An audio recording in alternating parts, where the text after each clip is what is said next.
John Craig said, no matter how much work a man can do, no matter how engaging his personality may be, he will not advance far if he cannot work through others. So true, I think. Now, we've talked about enlarging a person, which is focused on individual growth, but empowering a person deals with growing your organization. We all know that empowerment is a very popular word. Here's how I personally define it. I can share my power and influence because I believe in that person. I can lead by empowerment because I don't have to need to be powerful. My ego is in check. I can connect emotionally and share the glory, but I accept all the shortfalls without reservation because I believe that's my job as a leader. When a mistake is made, we walk through it together. We make it a learning experience, not a punishment. If you punish, that's not empowerment. We all make mistakes and we can learn and grow from them.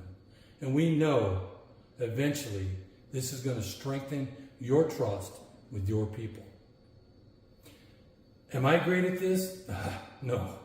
I'm okay, but I'm always working to improve and get better through growing and practicing consistently on a daily basis.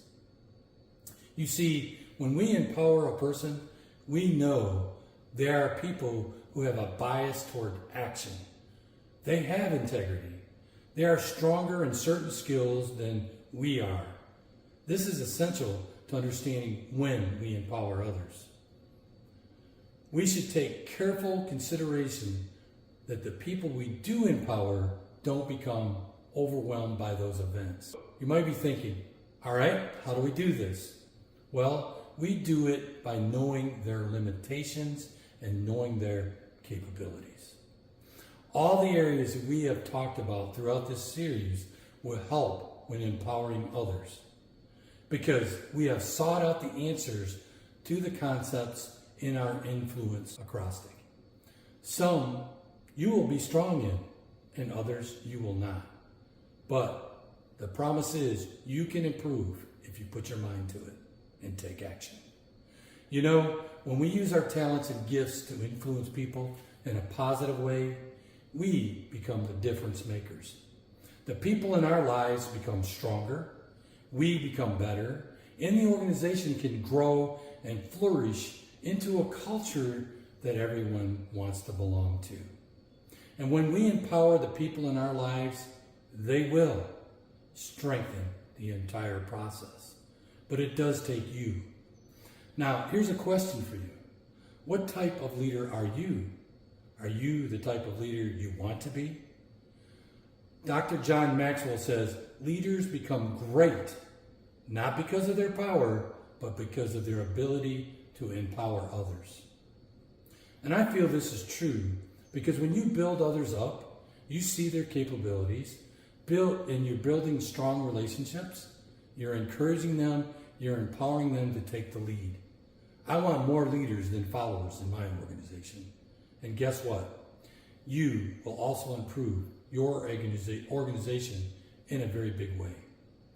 So that's a little bit on empowering people.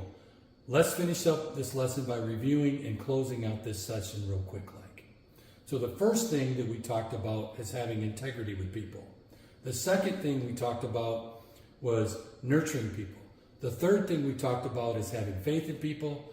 Number 4, listening to people. Number 5, understanding people.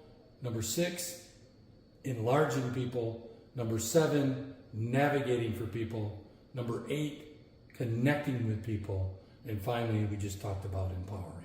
I hope we've added value to you. We love you. We appreciate you. And don't forget to subscribe. And as always, invest in you and live up to your greatness. See you next time on our growth series.